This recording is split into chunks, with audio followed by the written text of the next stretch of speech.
Paz do Senhor, muito bom dia! Sejam bem-vindos, bem-vindas à nossa leitura bíblica diária. Hoje é dia 30 de agosto, penúltimo dia deste mês, e nós vamos ler os seguintes textos.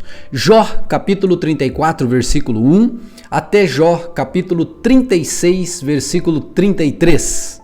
Depois vamos a 2 Coríntios, capítulo 4, versículo 1, até 2 Coríntios 4, versículo 12. Depois vamos a Salmo de número 44, 1 até o 44, 8. E depois fecharemos com Provérbios, capítulo 22, versículos 10, 11 e 12. Que o Espírito Santo fale ao seu coração agora através desta leitura da palavra do Senhor. E nós vamos continuar aqui naquele diálogo de Jó com seus amigos. Olha só o que está escrito em Jó, capítulo 34, versículo 1. Então Eliú disse: ouçam-me, vocês que são sábios, prestem atenção, vocês que têm conhecimento. Jó disse: o ouvido prova as palavras que ouve, assim como a língua distingue os sabores. Portanto, vamos discernir para nós mesmos o que é certo, vamos descobrir juntos o que é bom. Pois Jó também disse: sou inocente, mas Deus tirou de mim meus direitos. Sou inocente, mas eles me chamam de mentiroso. Minha dor é incurável, embora eu não tenha pecado. Digam-me, alguma vez houve um homem como Jó, com sua sede por palavras irreverentes? Escolhe como companheiros os que praticam o mal e anda com homens perversos. Chegou até a dizer: por que desperdiçar meu tempo tentando agradar a Deus? Ouçam-me, vocês que têm entendimento. Deus não peca de forma alguma. O Todo-Poderoso não pratica o mal. Ele retribui a cada um de acordo com seus atos. Trata as pessoas como merecem. Na verdade, Deus não fará o mal. O Todo-Poderoso não cometerá injustiça. Quem entregou a terra aos cuidados de Deus? Quem o fez responsável por todo o mundo? Se Deus retirasse seu espírito e removesse seu sopro, toda a vida cessaria e a humanidade voltaria ao pó. Portanto, se você é sábio, ouça-me, preste atenção ao que digo. Acaso Deus poderia governar se odiasse a justiça? Você pretende condenar o juiz todo-poderoso? Ele diz aos reis: vocês são perversos, e aos nobres: vocês são injustos. Para Deus, não importa a posição da pessoa. Ele não dá mais atenção aos ricos que aos pobres, pois todos foram criados por ele. Morrem de repente, falecem no meio da noite. Os poderosos são removidos sem a ajuda de mãos humanas. Pois Deus observa como as pessoas vivem. Ele vê tudo o que fazem. Não há escuridão densa o bastante, onde os perversos possam se esconder de seus olhos. Não são as pessoas que decidem o momento em que comparecerão diante de Deus para ser julgadas. Ele destrói os poderosos sem consultar ninguém e põe outros em seu lugar. Ele sabe o que fazem e à noite os derruba e os destrói. Ele os fere porque são perversos e os castiga em público para que todos vejam, pois deixaram de segui-lo e não têm respeito algum por seus caminhos. Fazem os pobres clamar e chamar a atenção de Deus, e ele ouve os gritos dos aflitos. Mas, se ele permanecer calado, quem o criticará? Quando ele esconde seu rosto, ninguém pode encontrá-lo, nem indivíduo, nem nação. Ele impede que os ímpios governem, para que não sejam uma cilada para o povo. Porque ninguém diz a Deus: pequei, mas não voltarei a pecar? Ou, não sei qual foi meu erro, mostra-me se fiz o mal e deixarei de fazê-lo de imediato. Acaso Deus deve adaptar a justiça dele às suas exigências? Você o rejeitou. A escolha é sua, não minha. Compartilhe sua sabedoria conosco. Afinal, pessoas inteligentes me dirão, e os sábios que me ouvem falarão: Jó fala por ignorância. Suas palavras não fazem sentido. Jó, você merece o castigo mais severo pelo modo perverso como falou, pois seu pecado acrescentou a rebeldia, não mostra respeito e não para de falar contra Deus. Então Eliú disse, capítulo 35, você acha certo afirmar: sou justo diante de Deus? Pois você também pergunta: o que eu ganho com isso?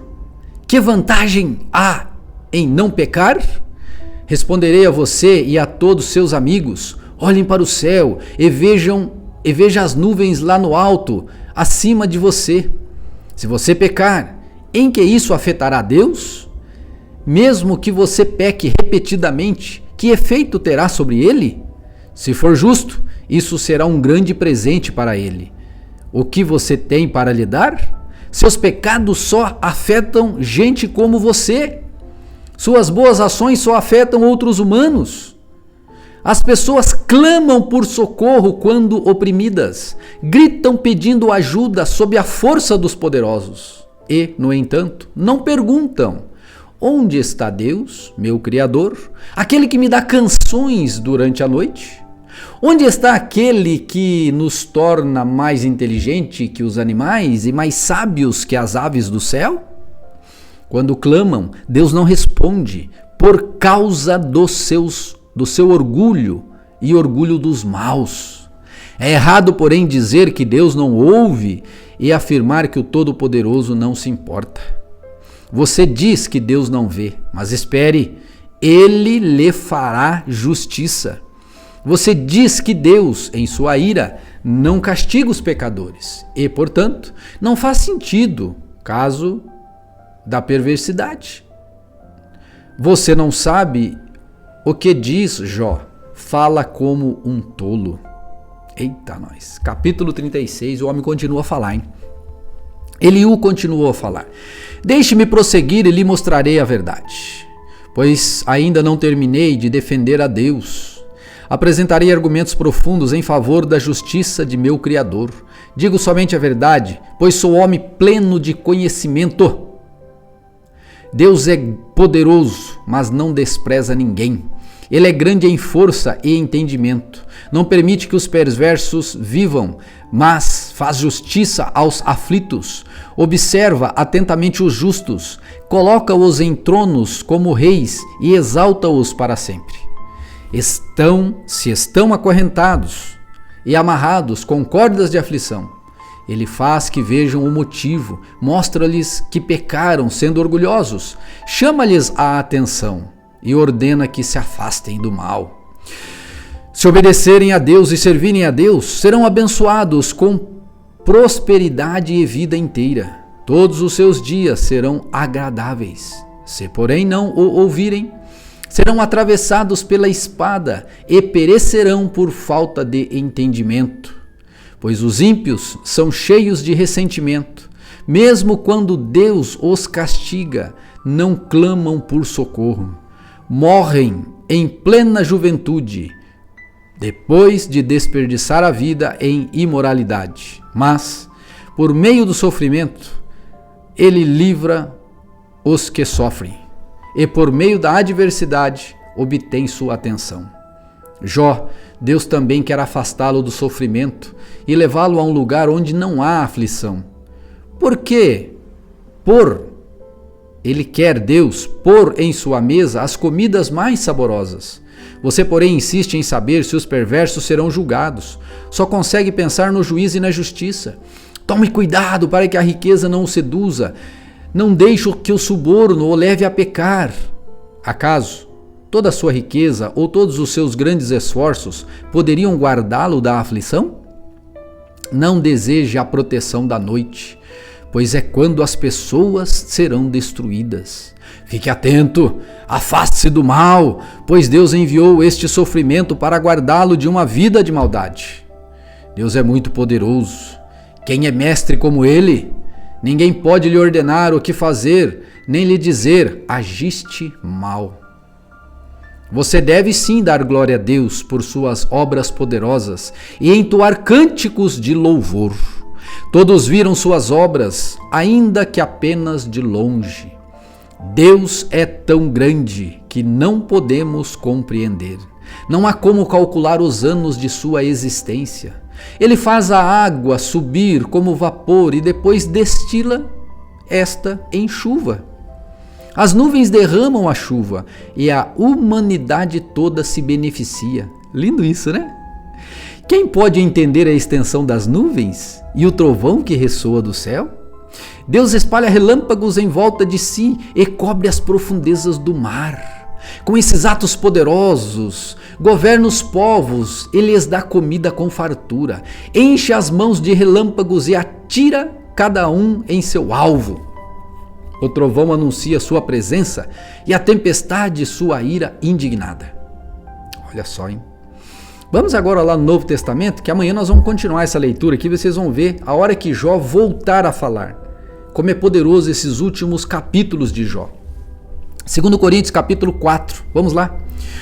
Versículo 1 diz assim: Portanto, visto que Deus, em sua misericórdia, nos deu a tarefa de ministrar nesse novo sistema, ou seja, na nova aliança, nunca desistimos. Rejeitamos todos os atos vergonhosos e métodos dissimulados. Não procuramos enganar ninguém, nem distorcemos a palavra de Deus. Em vez disso, dizemos a verdade diante de Deus, e todos são honestos. Ou todos que são honestos sabem disso. Se as boas novas que anunciamos estão encobertas atrás de um véu, é apenas para aqueles que estão perecendo. O Deus deste mundo cegou a mente dos que não creem, para que não consigam ver a luz das boas novas. Não entendo esta mensagem a respeito da glória de Cristo, que é a imagem de Deus. Não andamos por aí falando de nós mesmos, mas proclamamos que Jesus Cristo é Senhor e que nós mesmos somos servos de vocês por causa de Jesus. Pois Deus, que disse, haja luz na escuridão, é quem brilhou em nosso coração para que conhecêssemos a sua glória, glória de Deus na face de Jesus Cristo. Agora, nós mesmos somos como vasos frágeis, de barro, que contém esse grande tesouro. Assim fica evidente que esse grande poder vem de Deus e não de nós. De todos os lados somos pressionados por aflições, mas não esmagados. Ficamos perplexos, mas não desesperados. Somos perseguidos, mas não abandonados. Somos derrubados, mas não destruídos. Pelo sofrimento, nosso corpo continua a participar da morte de Jesus, para que a vida de Jesus também se manifeste em nosso corpo.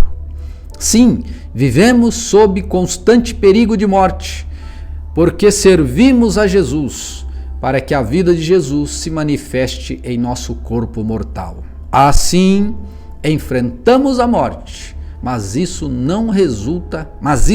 resulta em vida para vocês. Lindo, né? Salmo de número 44, vamos lá agora. 44, versículo 1. Ó Deus, ouvimos com os próprios ouvidos, nossos antepassados nos contaram tudo o que fizeste em seus dias, muito tempo atrás. Com teu poder expulsaste as nações e estabeleceste teu povo na terra. Esmagaste os povos inimigos e libertastes nossos antepassados. Está falando, do povo no Egito e como Deus os libertou. Não foi por suas espadas que eles conquistaram a terra prometida. E não foi pela força de seus braços que alcançaram vitória.